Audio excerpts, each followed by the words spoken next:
Hi, everybody. My name is Darrell Wood, and I'm doing the assignment on the brown paper bag. Not a challenge, but assignment.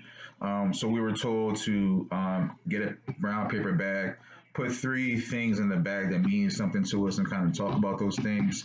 I can't do it with the audience because I'm in the city by myself. I do apologize. So yeah, I'm gonna, and I'm not using a brown paper bag. I'm using a Target shopping bag. So the first um, thing I'm gonna pull out the bag is my work badge. I'm a psych tech at a mental hospital, psychiatric hospital here in Philadelphia. And the reason why I chose this is because I love my job. I love what I do. I feel like it's an extension of ministry. Um, a lot of people that come, that get admitted to psych hospitals, a lot of them are young. 20 years old, 22, 19. I just couldn't imagine being 19 and 22, being admitted into a psychiatric hospital, and dealing with the amount of trauma that a lot of those young people are dealing with. So being able to just have someone there, that is helpful, that is compassionate. A lot of people that I work with, they're not as compassionate as I would be. And I'm not saying it in a way to make me think like I'm better. It's because of the God in me and the Christ in me, and I feel like because I look at it as ministry, I'm very compassionate. And a lot of people don't really, coworkers, they don't really like that.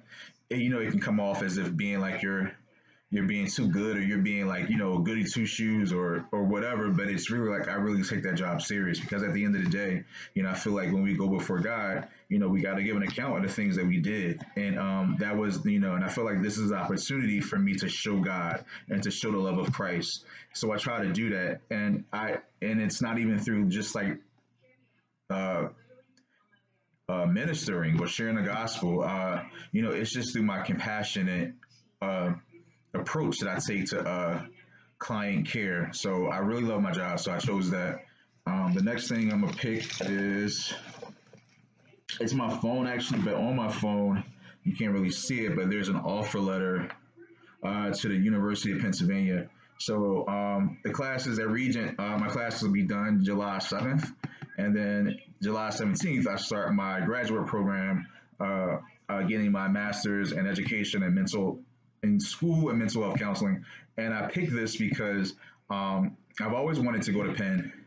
Um, I always wanted to go to Region too. Like that was definitely God. God definitely ordered my steps in me being at Region, even down to the specific ministry. I'm sorry, the specific major. Everything was ordained by God. But as far as living in Philadelphia, I've always wanted to go to Penn, and to be someone who comes from a lower class environment. Although my parents did work, I didn't think that was attainable.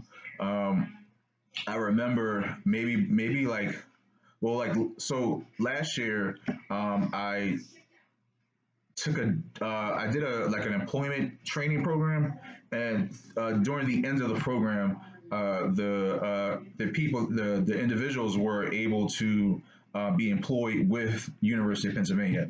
So I did the program because I wanted to go to Penn. I said, okay, Penn employees have 100% tuition paid for.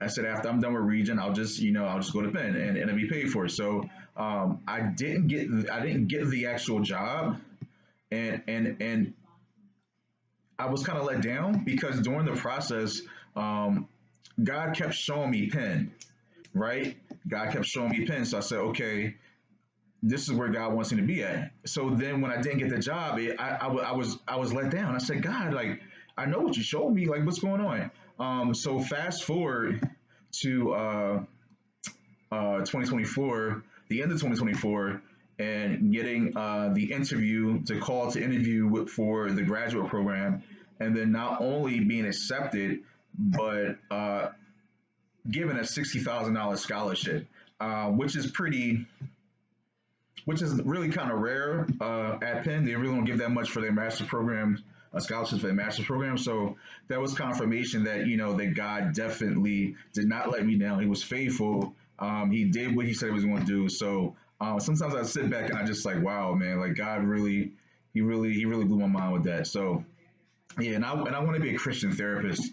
I want to be able to help people. So that's the second one. The third one is a book that I received from the school, and I've been kind of reading this in between books for class, kind of like on my leisure time. But it's called The Making of a Therapist, and it's a really good book. As a therapist, I shoot, not she, he, Louis Codolino, and he talks about his experiences and just his trial and error, and just a lot of what therapy is and what it isn't. Sometimes therapy is just about listening. And I chose this book because obviously I want to be not just a therapist, but a Christian therapist. I can't see myself going into therapy and not having it based on biblical principles or not having it based on faith. I don't see how anyone can be. I don't know. For me, I just don't see how anyone can be a therapist and not have their practice uh, biblically based, Christ centered. I just don't see it. Another interesting story is before I started working in mental health, I was working in manufacturing, and it was maybe like my second year at Regent, and I was just like, God, what am I going to do? I don't know. I know you called me to go to Regent, even down to the major, but I was like, I don't know what to do. Like, what am I going to do after school? So I don't know. I had this dream. Not every dream is a message from God, but this one definitely was. And in the dream, I was uh, I was like in a school setting. It could have been a clinic. I don't know, but I was in front of a group of kids, and the kids were surrounded in a circle, and I was talking to them. And at the time, because I had no thought of going into mental health, I said, well, maybe God wants me to be a teacher, right? Um, and then I kept praying. I said, God, can you show me what does that dream mean? And throughout the course of maybe 2 or 3 years, fast forward now, um, he's kind of revealed that to me. And it wasn't a way that I thought he would reveal it to me. Sometimes for me personally, and I say, God, can you show me something? Can you confirm that this is you, or just can you just reveal something to me, or whatever? I'm thinking that God is going to do it in a way that's like through a dream or something. And no, he actually showed. No, it wasn't even like that. It was just throughout the course of life and just finding my way into mental health. That's when I discovered this passion for counseling and therapy and psychotherapy and Christian faith counseling. So, um, gosh, God just blew my mind with that. So yeah, that's why I chose this book, The Making of a Therapist, because Lord's will and I aspire to be a faith-based therapist. And also, I would like to do like workshops at different churches and kind of just talk about mental health, how to counsel, understanding different things, different illnesses and different stuff like that, and how to apply faith-based counseling um, to counsel. So those are the three things I chose. Hopefully, I get an A, and God bless everybody.